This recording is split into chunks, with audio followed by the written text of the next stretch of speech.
अब ये सारे विषय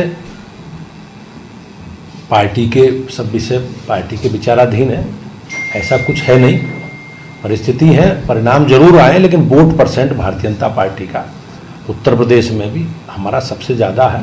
जैसा मैंने कहा कि हम लोग एक राजनीतिक दल के नाते, लोकतांत्रिक राजनीतिक दल के नाते आपस में बातचीत कर रहे हैं और पूरी तैयारी के साथ आगे लोकसभा विधानसभा के उपचुनाव में जाएंगे।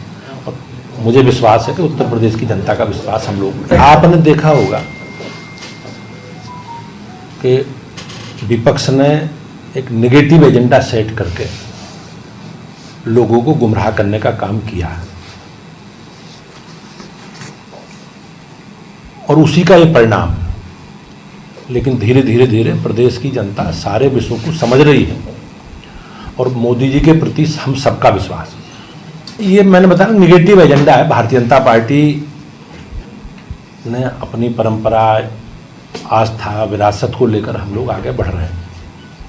हमारे लिए गर्व की बात है कि 500 साल के संघर्ष के बाद अयोध्या में भगवान श्री राम के जन्म स्थान पर प्राण प्रतिष्ठा हुई है और बनारस सहित बनारस या मिर्ज़ापुर में माता विंध्यवासिनी देवी का कॉरिडोर, बाबा विश्वनाथ का कॉरिडोर, और हम लोग को जनता ने चुना है और निश्चित रूप से हमारी आस्था, विरासत और परंपरा हमारी प्राथमिकता में है। भाजपा उसी आधार पर आगे बढ़ रही है, उसी एजेंडे को लेकर हम जनता के बीच में जाएंगे। आपने चुनाव का कहा, लोकतंत्र में जय पराजय होती है, अंतिम निर्णय जनता को करना होता है।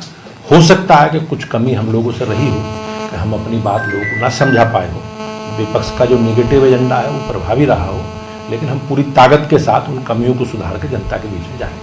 कोई ऐसी राजनीतिक पार्टी है, एक राजनीतिक दल है जिसे तीसरी बार सरकार बनाने का अवसर देश की जनता ने दिया है और मुझे विश्वास है कि हमारा जो संकल्प है, हमारा जो कमिटमेंट है हमारी पार्टी का, माननीय प्रधानमंत्री जी के नेतृत्व में, उसे हम सब लोग मिलकर पूरा करें। उपचुनाव भी है और किस तरह से देख रहे हैं, क्योंकि कई उत्तर प्रदेश में 10 विधानसभाओं के उपचुनाव है, अभी तिथि निर्धारित नहीं हुई है। उसमें से 9 लोग माननीय विधायक सांसद बने हैं और एक समाजवादी पार्टी के माननीय विधायक को माननीय न्यायालय के द्वारा सजा हुई है। इसके कारण उनकी सदस्यता समाप्त हुई है। हम लोगों ने संगठन की दृष्टि से अपने प्रभारी, संयोजक, सभी वरिष्ठ पदाधिकारियों को ये काम दिया है और संगठन की रचना हम लोग पूरी कर रहे हैं और निश्चित रूप से जैसे भी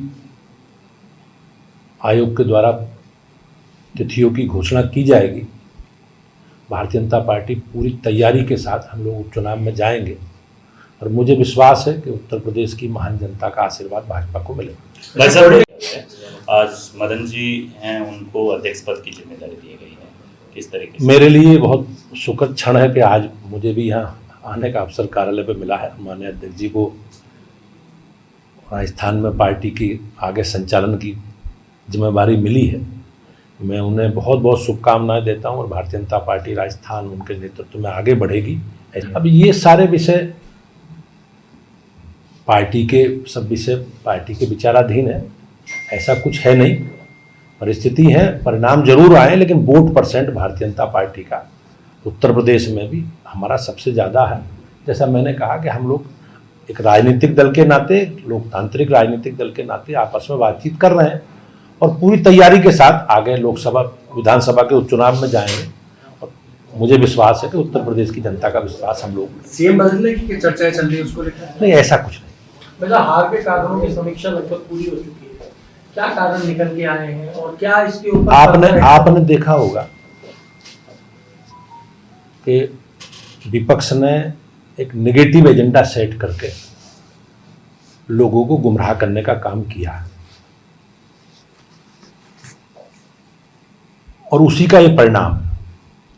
लेकिन धीरे धीरे प्रदेश की जनता सारे विषयों को समझ रही है और मोदी जी के प्रति हम सबका विश्वास है। वैसा विशेष तौर पे भले विपक्ष का एजेंडा हो, लेकिन हार तो हुई है और अयोध्या और वाराणसी के कॉरिडोर को लेकर काफी कुछ बातें हुई हैं, उनको किस तरह से? ये मैंने बताया निगेटिव एजेंडा है। भारतीय जनता पार्टी ने अपनी परंपरा, आस्था, विरासत को लेकर हम लोग आगे बढ़ रहे हैं। हमारे लिए गर्व की बात है कि 500 साल के संघर्ष के बाद अयोध्या में भगवान श्री राम के जन्म स्थान पर प्राण प्रतिष्ठा हुई है। और बनारस सहित बनारस या मिर्ज़ापुर में माता विंध्यवासिनी देवी का कॉरिडोर, बाबा विश्वनाथ का कॉरिडोर, और हम लोग को जनता ने चुना है। और निश्चित रूप से हमारी आस्था, विरासत और परंपरा हमारी प्राथमिकता में है। भाजपा उसी आधार पर आगे बढ़ रही है, उसी एजेंडे को लेकर हम जनता के बीच में जाएंगे। आपने चुनाव का कहा, लोकतंत्र में जय पराजय होती है, अंतिम निर्णय जनता को करना होता है। हो सकता है कि कुछ कमी हम लोगों से रही हो कि हम अपनी बात लोगों को ना समझा पाए हो, विपक्ष का जो नेगेटिव एजेंडा है वो प्रभावी रहा हो, लेकिन हम पूरी ताकत के साथ उन कमियों को सुधार के जनता के बीच में जाएंगे। कांग्रेस पार्टी हमेशा धार्मिक तुष्टीकरण की नीति पर चलती रही है। आपने देखा होगा जो खाद्य सुरक्षा अधिनियम है उसमें व्यवस्था है और लंबे समय से इस प्रकार की व्यवस्था है, लेकिन उसे कोई लागू नहीं कर पाया।